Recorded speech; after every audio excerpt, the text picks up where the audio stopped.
everybody. It's a beautiful day yesterday. I don't know, is today nice? Have you guys been outside at all? It's nice. Oh, great. I had no idea. Good, that's good. Spring is here. Alrighty, obviously a few announcements here at the top. Busy day. I think I can answer some questions for you. I'm going to do my best. So thank you for being here. And good afternoon, everyone. On this Holy Thursday, the day before Good Friday, I want to extend warm wishes to Christians around the world who are observing this sacred time. May it be one of reflection and peace for all who celebrate. And once again, someone's phone rings. Once again, Secretary Marco Rubio, Ambassador Steve Witkoff, and their teams have left the comfort of their homes to once again work to end the carnage that is unfolding in the Russia-Ukraine conflict, hoping to again bring peace to the families across that region who one day themselves may be able to enjoy the comfort of their homes as well. President Donald Trump has been clear. This madness has to come to an end quickly and completely.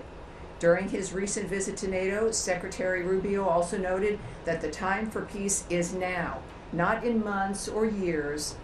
It is now. He stated specifically that just 2 weeks ago, that it would be a matter of weeks when we would be able to know if Russia was serious about wanting to end this catastrophe. And now, the civilized world waits to see if Russia is indeed serious.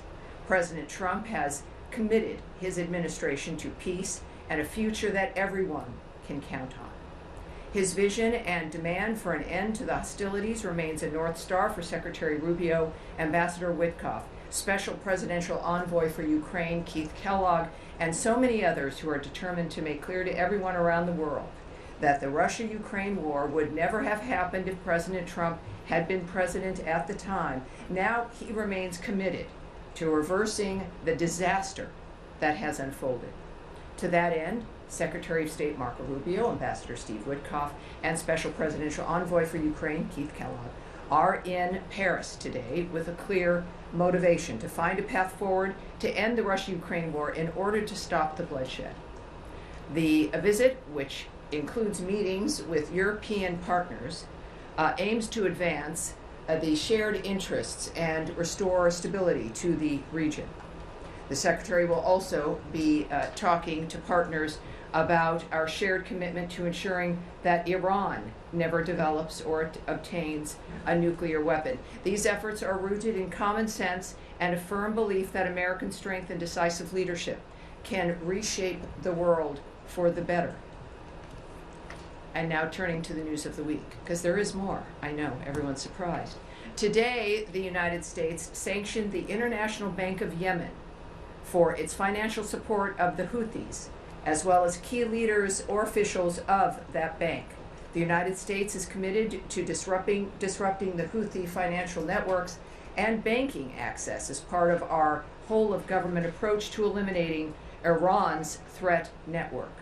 Moreover, we can confirm the reporting that Changguang Satellite Technology Company Limited is directly supporting Iran-backed Houthi terrorist attacks on U.S. interests.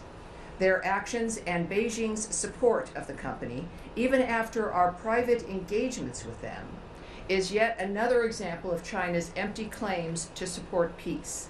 We urge our partners to judge the Chinese Communist Party and Chinese companies on their actions, not their empty words. Restoring freedom of navigation in the Red Sea is a priority to President Trump. Beijing should take this priority seriously when considering any future support of CGSTL. The United States will not tolerate anyone providing support to foreign terrorist organizations such as the Houthis. Now, as part of President Trump's unwavering defense of free speech, Secretary Rubio has permanently shut down the State Department's Counter Foreign Information Manipulation and Interference Office, formerly the Global Engagement Center. As Secretary Rubio stated, over the past half-decade, bodies like GEC have called by our own governing ruling class nearly destroyed America's long free speech history. We have launched a sweeping transparency initiative. The American people deserve answers, and we intend to deliver them. Most of you will recall, of course, the effort to censor Americans using certain entities here in the government, including that one here at the State Department. Now, turning to the budget, we continue to review the department's global posture and programs to ensure that they serve U.S. interests in a rapidly evolving world. Our foreign policy is grounded in delivering results that make our nation safer, stronger, and more prosperous. And as the Office of Management and Budget, the OMB, has already stated, the funding decisions will be detailed in the President's budget request, which will be transmitted to Congress in due course. And I will not get ahead of that process today, just not that any of you would have asked. But I look forward to detailing more as we receive it. With that, I welcome your questions, all of them which I may not be able to even answer, or I will answer them. Matt Lee. Thank you, Tammy. And I am going to have to leave in 12 minutes because I got to get to the airport. Oh darn! So I should have been later today. Then so when I walk out, I'm not leaving in protest. I would never suggest that. It's more fun to stay. So I just want to ask you about what you said about the talks in Paris. Yes. Is there any more detail that you can provide? And when you say that the civilized world waits to see if Russia will be serious, are you suggesting that Russia is not part of the civilized world? Well, I guess we're waiting to see for a minute. And I suppose clearly, I think clearly Russia has an interest in being part of the civilized world, as we all do. And we take actions that make it easy and appropriate for us to do business with and to be embraced by countries that think accordingly, that peace matters. I think that matters to everyone, and that in part, of course, affects the choices we make. So, okay, so do you have anything more that you can share? Yes, I can tell you. What is happening, I guess. Yes. Still? Now, what I can note, of course, is regarding the other meeting that we expect, and I can confirm that it will be Saturday, and in Rome. So that is confirmed for those. I'm sorry, Matt? Sorry, how many just said it's going to be in Rome? Yes, it's going to be in Rome. It's going to be in Rome on Saturday, because so many of us are saying it. Rubio is not going to be there, so I'm not asking about that. I'm asking about Ukraine. Oh, so you know that. And that's really, thank you very much. Sorry. You're asking about Ukraine? I'm asking about the talks in Paris today. Uh-huh. I'm just wondering if... Well, they are ongoing as we sit here. Okay. Yeah, they're ongoing. Right, so. They're, I think also there's one element where Iran, in fact, was discussed as well with the people who are attending. So as we are expecting certain reports on what the meetings have been, so we will have more to say the least. And hopefully by, I think, tomorrow morning, very early, perhaps Eastern time, we may even have some remarks by the Secretary. But all of this, as I've seen at these kinds of situations and gatherings, that things change quickly, and that may even be the case now. So I hesitate to go more into what we may see and when we may see it, only based on the fact that, of course, that's going to be determined by what happens on the ground. Thank you. All right, and I have to go. See you. Hi, Matt. All right. Yes, Andrew Mitchell. Hi, thank you very much, Tammy. Let me follow up on the Saturday meeting. Yes. Because when they left the last meetings, initially Ambassador Witkoff said that the U.S. would agree to no dismantling, but then it was clarified. Would agree to what? I'm sorry.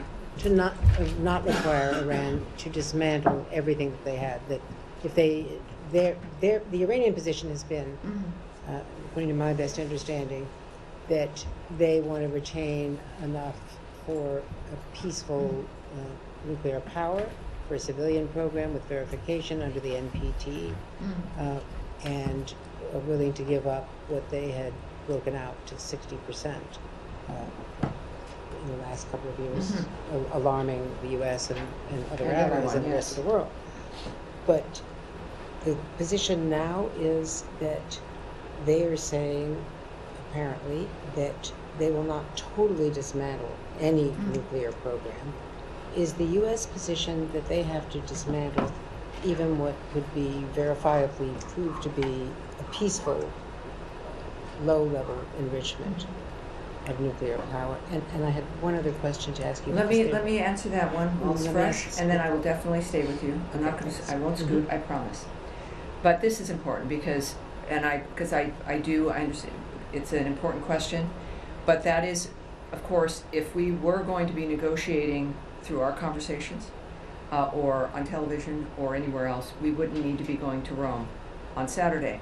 Those are issues that I suppose some would want to have be in the media or discussed publicly, but that's not the nature of what the negotiations are. That's not a reflection of what will. The U.S. position has been that they have to totally dismantle. Is that still the U.S. position? That's been the public position. The bright red line is that Iran will not have a nuclear weapon. That is unacceptable. That's been President Trump's statement from the start. Now, one could ask if you need enriched uranium at 60% for a peaceful program. I'm not in those negotiations. I don't know what questions will be asked, but that is the bright red line. And that's going to be discussed in private between the people who are assigned to have that conversation. And if there's anything we know, it's what is acceptable and not acceptable to President Trump, and that position has been clear. I understand that. Yes, ma'am. But at a much lower level, something 5% plus, the question was whether they have to give up all uranium. And you know, if we were in Rome and having lunch, we could have the conversation. I will certainly will not at all presume what diplomatic conversations or now what might be negotiations. I'm not going to presume about them or comment or have an opinion. You had a second part. Yes, ma'am. Second issue. There has been an attempted hijacking on an airplane internally in Belize, Tropic Air, and it involved an alleged hijacker who was a U.S. citizen who, according to law enforcement reports down there, was fatally shot on a confrontation with police. He's been identified as a U.S. citizen and a passport holder. Does the State Department have anything on this? Not yet. We watched that unfold, I think, as everyone else did. Horrifying. We are grateful, I think all of us are, that did not turn into a mass casualty event with, I believe, over a dozen people on the plane. Clearly, we know a few details. We don't know much more. But as I was actually working on the briefing, that came across my timeline. It came across yours, and it's terrifying. But thank God we don't know about injuries or any other details, so I certainly can't comment. But it seems like there was obviously effective law enforcement on the ground, and that's all I have for you now. But obviously we're watching it as well. All right. Yes, Humaira. Hi, Tammy. Thank you. Back to your comments a moment ago that Matt also picked up, the civilized world waits to see if Russia is serious. So we're just trying to understand what exactly is the United States waiting, given Russia rejected President Trump's proposal. What exactly are the metrics here? And given Secretary said, we will see in weeks, like what are you waiting to see? And is the administration starting to put together a plan B if it becomes clear to the administration that Russia is not serious? Well, obviously, I can't talk about the specifics of what the president has said to other people or what those decision lines are. We do know that, and also I would say, I would push back a bit on your contention that the Russians have rejected something. Again, that's based on perhaps what you've observed and what others have observed. I don't know what the conversations are, what's been stated between any of the parties. So we can't go there. But what we do know, and what the Secretary has said often and what the President says, is that we are going to judge people based on their actions, not their words. And that is a universal standard that we will be using. And I think that's important. As far as the metrics, those again, that's why you go and you meet people face to face or you have conversations. And that's what we're doing. That's an important dynamic of determining, as many people have argued, about whether or not, who's serious, who isn't serious. And we've seen the actions that our friends, the Ukrainians, have taken, which is a commitment to a full ceasefire, the nature of the actions that they've said that they would do. That has been clear from the start. And it's understandable. We've got two parties here, and we have a standard. And so that's why, though, we have now, again, our best and brightest are in Paris, making this determination, which is clearly complicated. And as far as the Secretary noting it'll be a matter of weeks, that again is a judgment and a statement that I think all of us can understand on a timeline, but clearly is based in what it is they say that they expect to see. I am not privy to that, and those conversations, of course, all day long, and continuing on right now, I would guess are to determine that. Right. Just one follow-up. The French actually, even though the conversations are ongoing, they described the current conversations so far excellent, positive, constructive. I don't want to put words in your mouth, but do you have some adjectives to describe how it has been so far? Yeah, I think it's nice when any party to a conversation of this sort believes that it's positive, and that's great. That's great news. It's good news.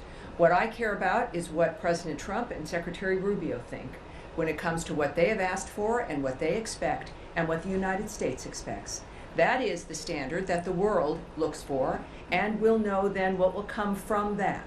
The French being happy is fabulous. I love the French. I love Paris.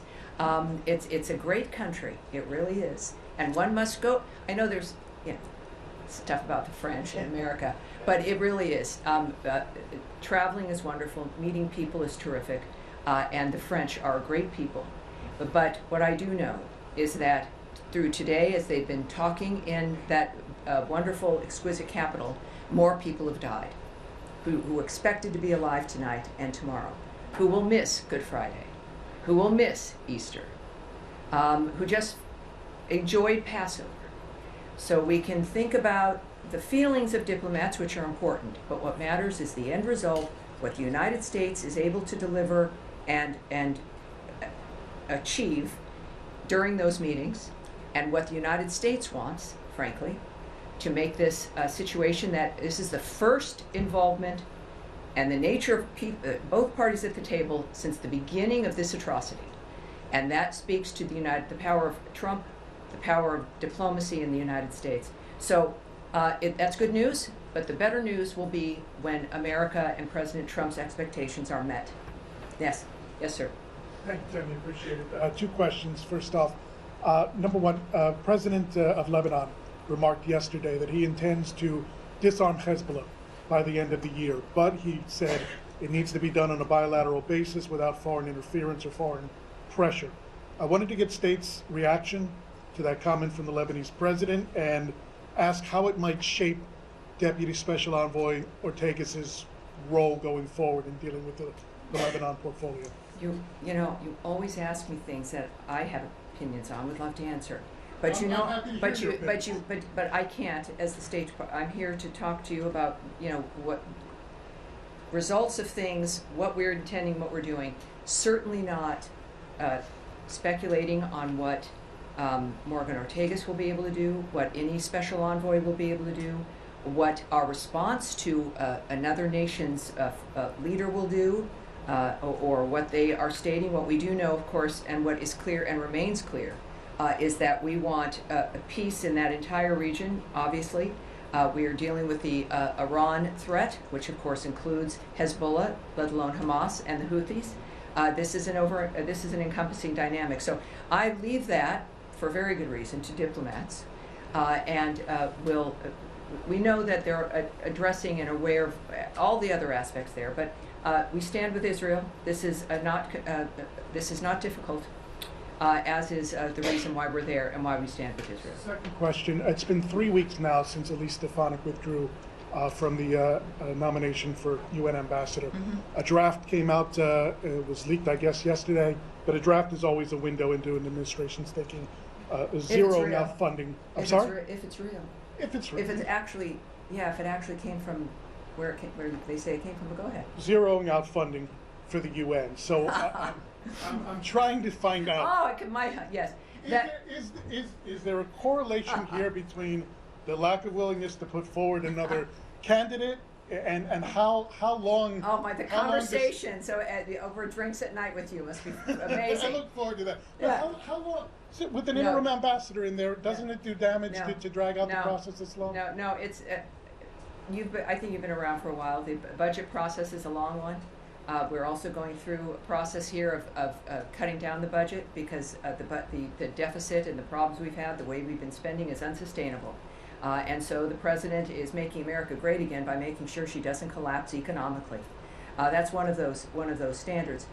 When it comes to, we've seen the process. I'm not going to speak to the choices President Trump has made or the nature of Congress and the issue of majorities and minorities. And the fact, though, that there is a great deal of talent that he has to choose from for the UN ambassador, for every other position here.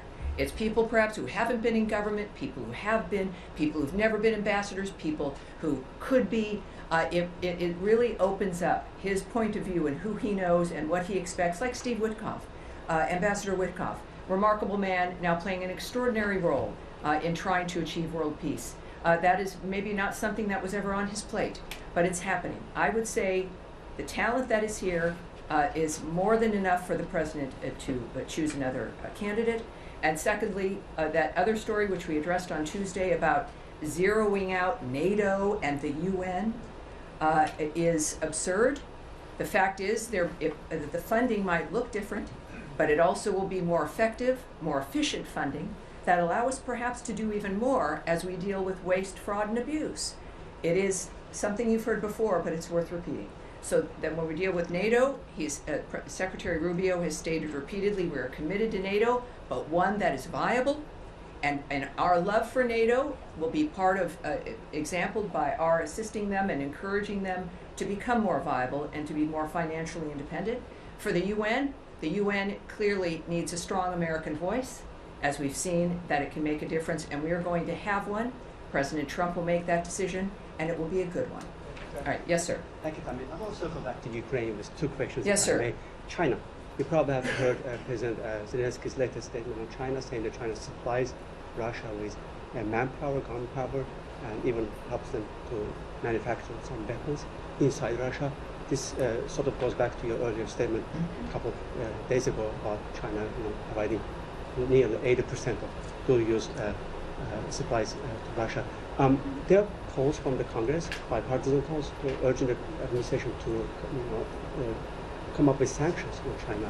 Are you planning to take any action to prevent this from happening? Well, we know, of course, I don't need to mention the word tariffs to everyone, but these are things that are not about punishment of any one nation, but it's about a fair playing field. And that's relevant, certainly proving that President Trump not only isn't shy about engaging with China, he's not shy about engaging with anyone. And that's one thing the American people know.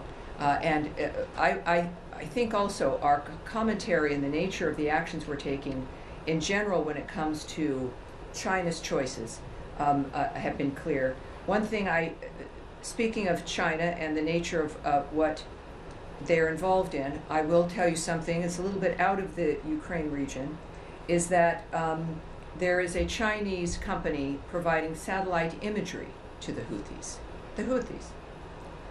And we are aware of those reports. That has been, I think, reported originally perhaps by the Financial Times.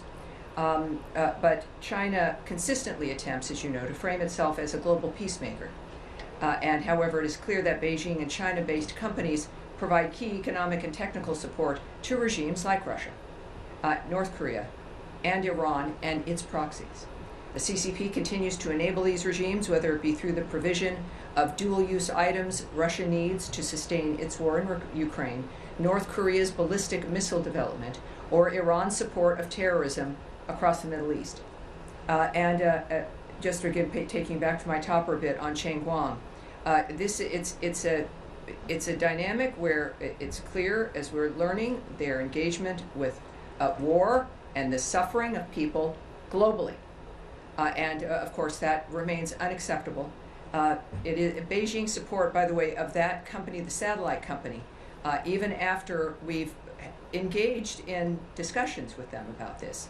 The fact that they continue to do this is unacceptable. Certainly contradicts their claims of being peace supporters.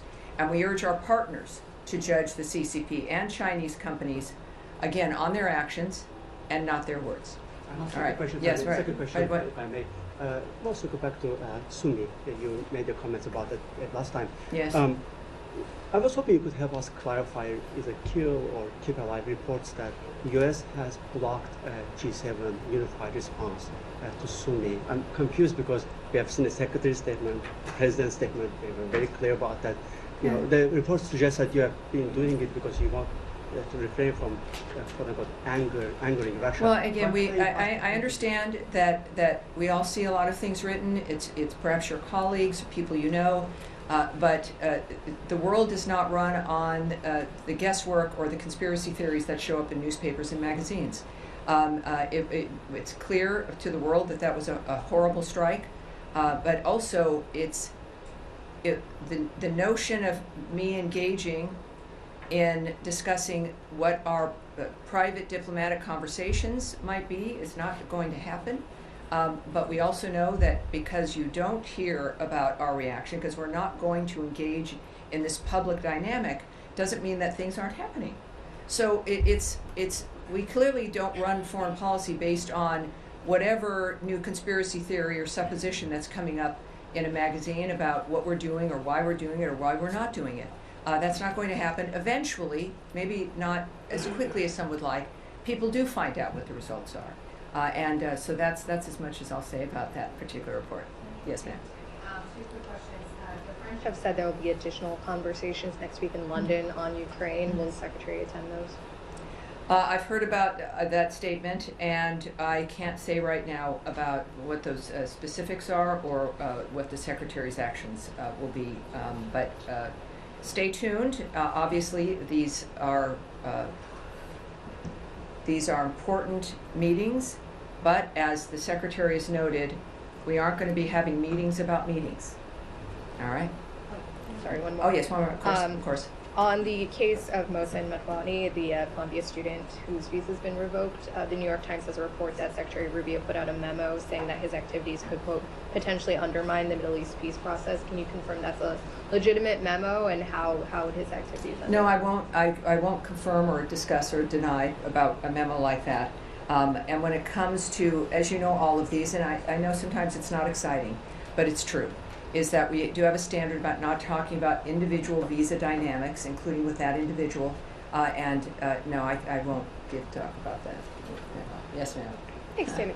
A short while ago, the president said that the mineral deal with Ukraine would be signed next Thursday. Just wondering if you have any more details to offer about that, and can you say whether that was a topic of discussion in Paris today with the secretary?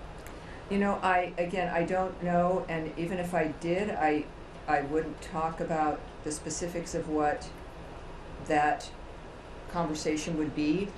What I've said before, and it's still true, of course, is that there are no conversations that will happen regarding arrangements for things that are related to the ceasefire talks, right? I mean, we've had, for the first time, we've been able to talk with Russia regarding diplomatic relations and the nature of how we're able to connect with each other. And that's not at all related to the ceasefire dynamic. Well, I can't comment on where that deal stands. What I will say is that negotiations are ongoing. But again, it's not related to, obviously, the effort regarding ending those hostilities. On April 11th and 12th, U.S. and Ukraine technical teams conducted constructive negotiations on the proposed Reconstruction Investment Fund.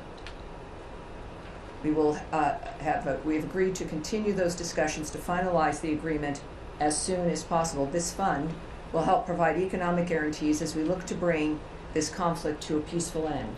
So you are going to be hearing about the investment fund, and we'll see what that contains as things go on. But those are active negotiations at this point. Yes, sir. Thank you very much. Just going back to Iran for a moment. Can you tell me where you're from? Tom Watkins with The National. Excellent. Welcome aboard. Thank you very much.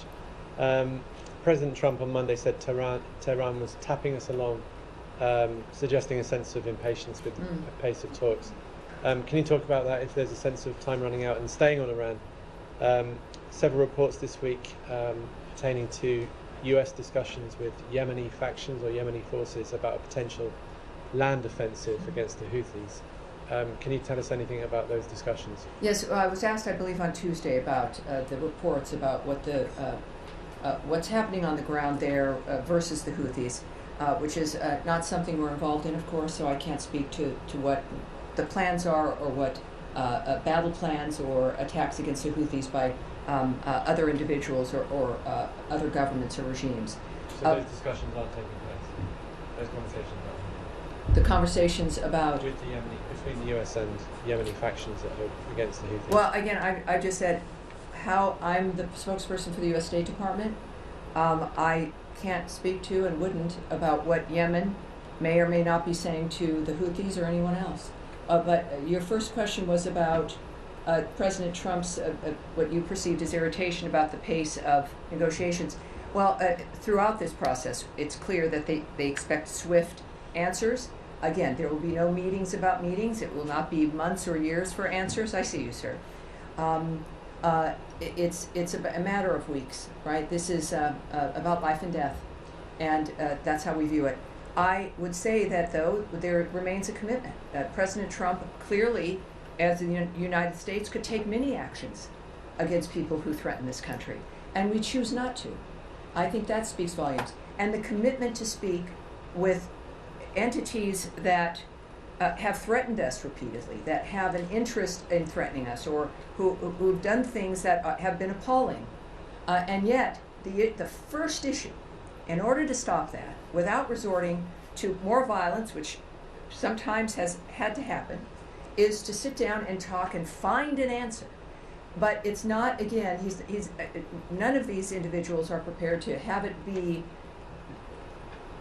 that the answer is the search, right? That the effort and the thing that we do is the trying.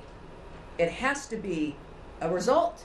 And I think that's what Trump is exhibiting here, is that it's not going to be about trying or meeting after meeting. There's answers that you can say yes or no to and get it done, and that's what he as a president expects. As a businessman, he expected that, and as a president, he expected it. Yes, in the back there, sir. Thank you very much. And Nadia, right after him. Thank you. What did Victoria Taylor discuss in her meeting with senior Kurdish leaders in her visit to Kurdistan? Good question. I don't have the answer to that, but we're going to get it. May we? Thank you, ma'am. I'll get that for you. Nadia, go ahead, please. Yes, of course. One follow-up. We're also busy. We are. One follow-up on the Iran question. Assuming that these talks is going to take place on Saturday in Rome. Yes. What will the United States want to see that you can describe it as successful? So, as a measuring stick, you will say that we entered this negotiation and therefore we consider it successful. What exactly is I don't make that decision about what that's going to be when it comes to the negotiators who are at that table. The president, again, has a bright line. They will not have a nuclear weapon. How that is determined is going to be the people at the table. Okay. All right, One question one on more. Gaza quickly. You know, the situation for the children in Gaza is described as hell on earth. 7 weeks, no food is getting in. Do you think that Israel should allow humanitarian aid to get to women and children in Gaza, regardless if there is negotiation or progress with Hamas on the hostage? Yes, and it comes up all the time for a good reason, because it's a serious issue, and we all care about it. We also know that it is a zone where there's still fighting, where there's, we have just the other day, we had Hamas say that they suddenly don't know where Yadon Alexander is. It is a remarkable dynamic. It's horrible. Everything that we do, though, is to affect exactly what you mentioned, which is saving the lives of everyone, certainly men as well, and women and children. It is to stop this so that this is not an issue for people. That's why we do everything. To say that ask whether or not we're concerned during the process when ceasefires are broken or it becomes impossible, of course it's frustrating. It's not what any of us want, let alone the people who go there and are negotiating all the time.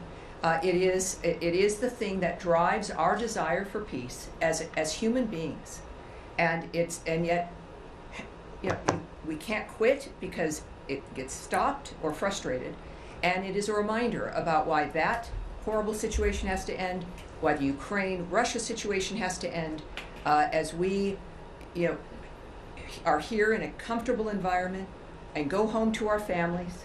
That seems to be a luxury these days, but to not take it for granted. So, of course, that is the goal, is to get that fixed, and it's a goal we work toward every day. Yes, ma'am. I didn't get you last time. Welcome back. Yes, thank you. So today I was watching the briefing with Special Senior Advisor of President Trump, Mr. Mossad Baloz. He just returned from his trip to Africa. He visited DRC. Yes, he did. And he shared some of the meetings that he had with some presidents in this region. So I want to hear from you. He mentioned about discussion of these mineral deals between United States and DRC, but the main purpose of the main interesting of the DRC is the peace that they are looking for of course. In the region. It's what we all want. So can everywhere. you share with us how confident Trump's administration is that this time finally there will be peace for Congolese people, because until today there is people dying in the region? Well, the president is obviously a confident man.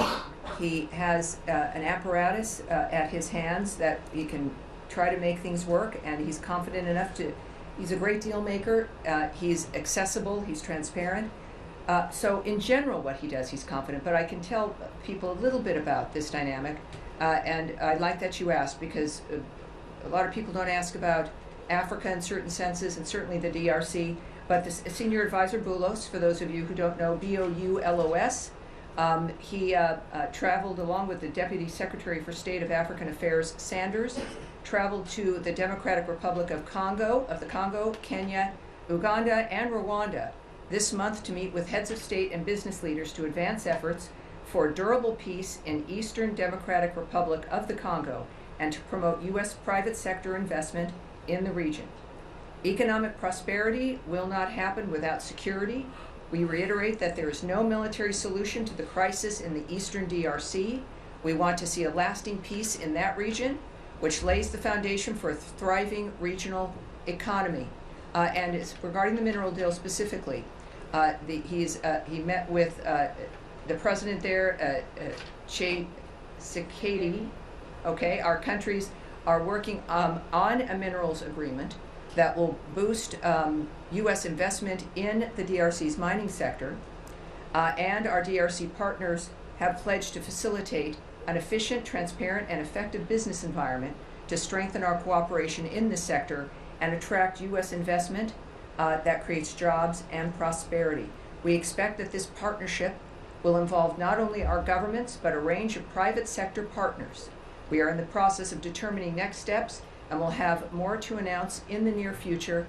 And as we've said, when it comes to financial investment funds or otherwise, is that when a country has the United States as a partner and private American companies invested in the region, not only is it about jobs and hope for the future, but it also is a signal to the region that there is more strength for that nation. So he also comment that the United States will fully, the Trump administration will fully support the Rubio corridor project. Yes, can you share with us, because he mentioned also he's planning to travel to Angola? Well, you know, it's I can't speak on what their president said or what President Trump. He mentioned this administration will fully support. I'm sure he said that.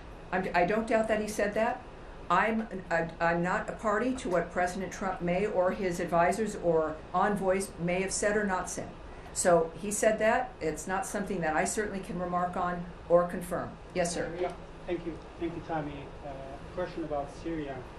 There are a lot of people talking about that the U.S. is withdrawing or reducing their forces in Syria. Discussion is not about the military posture, but it's about the administration decision to withdraw or keep their forces in Syria. I remember President Trump said that we are looking at our forces in Syria and we will make a decision. So I'm asking this question to the State Department because the state is a key player in decision-making process and oversee ISIS activities in Syria. Have you made any foreign policy decision regarding the U.S. forces in Syria? And I would like to have your comments on these reports because maybe they will mislead. Well, I know that the State Department is not involved in dealing with ISIS. All right, that's the Department of Defense, right? So we have Homeland Security, certain issues, Department of Defense, and our military. State Department is the diplomatic arm. Of course, we deal with and are partners in issues when it comes to foreign terrorist organizations here, the nature of who's here and how they got here. But we certainly, I can't speak to the nature of that. I can tell you from just my experience is that the Department of Defense routinely reallocates forces based on operational needs and contingencies. So that wouldn't necessarily be unusual. But for a specific answer on that issue, I refer you to the Department of Defense. Yes, Thank sir. you. Thank you so much, Jahan Zabel from ARY News. President Trump's foreign policy like peace through strength, bringing the world together. Many analysts believe that it is because of this administration policies that we see more opportunities for peace in Middle East and in Russia. I hope so. President Trump also made it clear that he has zero tolerance for terrorism. So when we can expect some like military actions against terrorist networks in Afghanistan like we have seen in Yemen, because those terrorists are using American weapons left by Biden administration against neighboring countries like Pakistan. Yes, you're seeing the breadth of what we're doing regarding and the tools we're using to deal with terrorist networks. That's been clear, I think, in every briefing. When it comes to Iran, I certainly can't speak to the nature of our choices when it comes to that country, but it's a worldwide effort. It's in both hemispheres, and in part, this is what addresses, of course, our desire to make sure that NATO is strong and reaffirming our commitment to NATO because of that area. But we also, of course, as the United States, have to deal with other areas and other major regions and the entire globe. So it is worldwide. In that particular instance, I can't give you any specifics. Yes, Eric, go ahead. Yes, Tammy, thank you for the question. I wanted to ask you, we saw a short time ago today President Zelensky speaking with reporters in Kiev and accusing China of supplying weapons to Russia and saying that he will present detailed evidence next week. Does the U.S. have a similar assessment of China's role directly in weapons, not just technology, but actual arms support for Russia? Well, the specifics of their support, which I've spoken about a great deal when it comes to Russia and this war, as well as I've mentioned a few times here in this briefing, their support of Iran and particularly the Houthis. I'm not going to get into the specifics of what sectors that is in, but I think we've been very clear about our concern regarding China. Yes, ma'am. Thank you very much, Tammy. A quick one on Iran. Secretary Rubio spoke with his Turkish counterpart, Hakan Fidan, on Monday over the phone, and they discussed threats posed by Iran, among other issues. This is according to the State Department readout. Mm-hmm. Can you elaborate? And probably was sent out by me, as a matter of fact. I don't know. Yes. Yeah, can you elaborate on the role Turkey is playing or could play? Oh, no, I can't. I can't, but it's a good question. What I can say is that all of our partners and allies, it is a remarkable thing to watch with all the bad guys that are out there doing things to people, horrible things. There's a lot of countries working together. It is remarkable to see the global engagement framework that exists. I'm going to sound like a hippie here, but it's beautiful. It's a beautiful thing to see. And it's why we should have hope. You don't see that so much because it's quiet. We see the horrible things that emerge. But it is a remarkable network of human beings from a vast array of countries in both hemispheres that are working to make the future a better place. And it's an honor knowing that the State Department of the United States is a key element in helping to make that happen. It's beautiful. Yes, ma'am, in the back there, white jacket. Thank you. Two questions. First, I'm following up in Syria actually.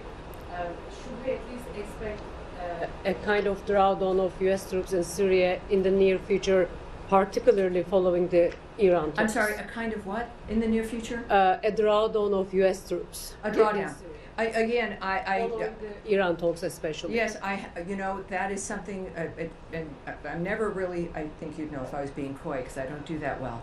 I don't know. I don't speak for the DoD or the nature of what the military decisions versus a department that I work for, which is about talking, which of course is good for me because I'm talking and can't shut up. So I can't speak to that at all, but I'm sure the DoD would have a whole array, and they've got a great communications department, and I'm sure they'd share with you. Okay, and the U.S. yesterday voted against a UN General Assembly resolution condemning Russian actions against Ukraine, along with North Korea, Sudan. This marks the second time similar vote. Does this indicate that you are that optimistic about Russian intentions to end the war? Is it because you are working a peace deal, or are you done with the UN? We certainly, first, I can't speak to any of those things, as I wouldn't have an answer to those. I wouldn't, I just can't speak to it. But again, I do know that this is an administration that we're in the UN for a reason. It's here in the United States. It can play an important role, and it has in the past, and it can again. That's the bottom line truth. When it comes to how votes are done, that's again not my business, and it's not something I really can speak with. All right, I think we're kind of here. I think we're done. I think we're done for today. I want to thank all of you. I did not go to Paris specifically so that I could be here with you guys today. I will remind you, we are expecting a statement that would be on the record. We hope things could change very dramatically in the very early hours. So just keep that in mind. As soon as we get any kind of confirmation, which has not come through, we will let certainly our bullpen know, and I think the rest of you will be able to find out. But